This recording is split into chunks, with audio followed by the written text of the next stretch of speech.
சாலமோனின் மணியக்காரர்.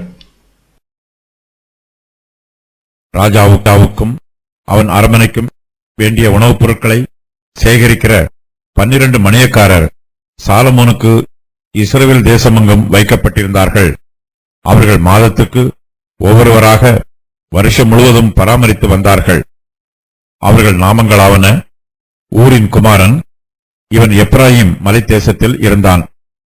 தேக்கேரின் குமாரன், இவன் மாக்காத்சிலும் சால்பீமிலும் பெத்ஷிமேசிலும் ஏலோன் பெத்தானானிலும் இருந்தான். ஏசேதின் குமாரன், இவன் அருபோத்தில் இருந்தான். சோகோவும் எப்பேர் சீமை அனைத்தும் இவன் விசாரிப்பில் இருந்தது. அபினதாபின் குமாரன், இவன் தோரின் நாட்டுப்புறம் அனைத்திற்கும் விசாரிப்புக்காரனாயிருந்தான்.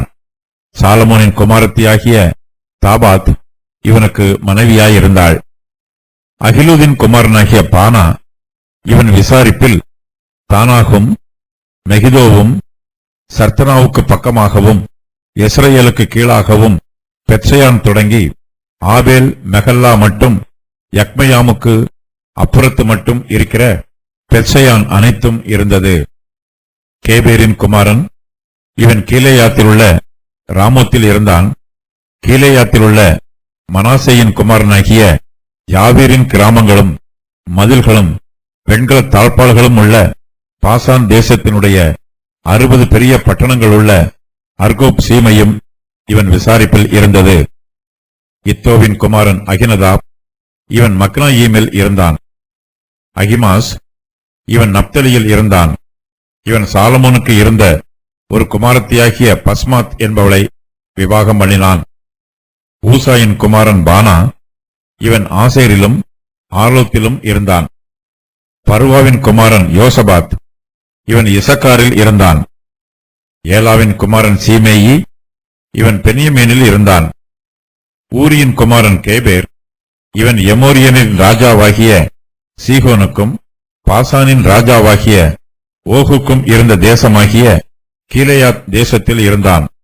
இவன் மாத்திரம் அத்தேசத்தில் அதிபதியாயிருந்தான். சாலமோனின் ராஜ்யத்தில் 12 பிரிவுகள் இருக்கிறது. ஒவ்வொரு மணியக்காரரும் ஒவ்வொரு பிரிவிற்கு தலைவராக இருக்கிறார்கள். தங்களுடைய பிரிவில் உள்ள ஜனங்களிடம் வரி வசூல் செய்து ராஜாவின் அரண்மனையில் சேர்ப்பது இவர்களுடைய பொறுப்பு. ராஜாங்க காரியம் ஜனங்களிடமிருந்து வரிகளை பெற்றே நடைபெறுகிறது. ராஜாவுக்கு ஒவ்வொரு மாதமும் தேவையான பொருட்களை ஒவ்வொரு மணியக்காரரும் பொறுப்பாக கொண்டு வந்து கொடுக்கிறார்கள். ஒவ்வொரு மணியக்காரருக்கும் ஒதுக்கப்பட்டிருக்கும் சீமையை பற்றி 1 ராஜாக்கள் 4:7 முதல் 19 வரை உள்ள வசனங்களில் விரிவாக கூறப்பட்டிருக்கிறது. இந்த மணியக்காரர்கள் தங்களுடைய சீமையில் வரி வசூல் செய்து அவர்களுக்கு நியமித்து இருக்கும் மாதத்தின் பிரகாரம் வருஷத்திற்கு ஒரு தடவை ராஜாவிடம் கொண்டு வந்து கொடுப்பார்கள். சாலமோன் ராஜாவுக்கும் அவருடைய அரண்மனைக்கும் வேண்டிய உணவுப் பொருட்களை சேகரிக்கிற 12 மணியக்காரர் சாலமோனுக்கு இஸ்ரவேல் தேசமெங்கும் வைக்கப்பட்டிருக்கிறார்கள்.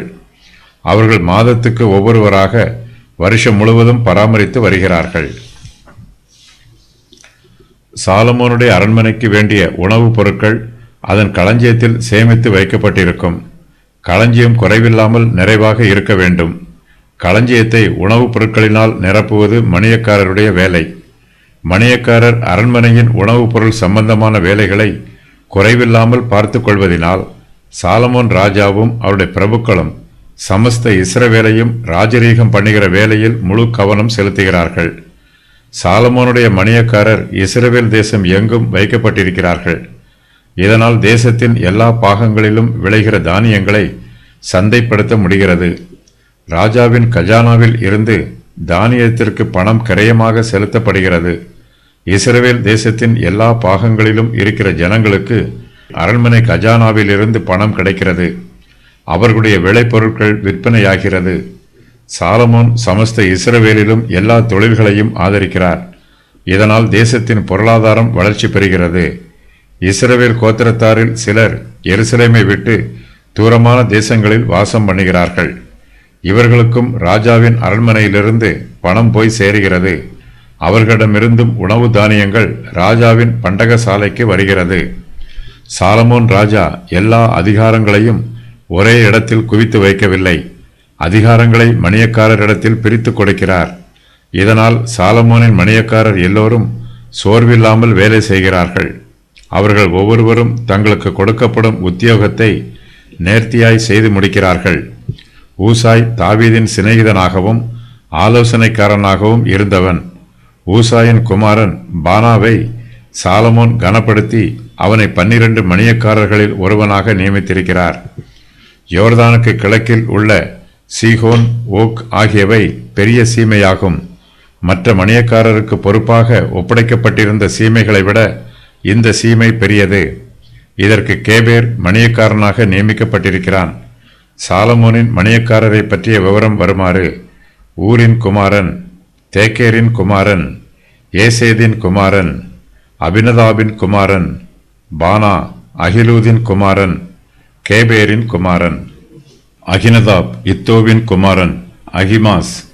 பானா ஊசாயின் குமாரன், யோசபாத் பருவாவின் குமாரன், சீமேயி ஏலாவின் குமாரன், கேபேர் ஊரியின் குமாரன்.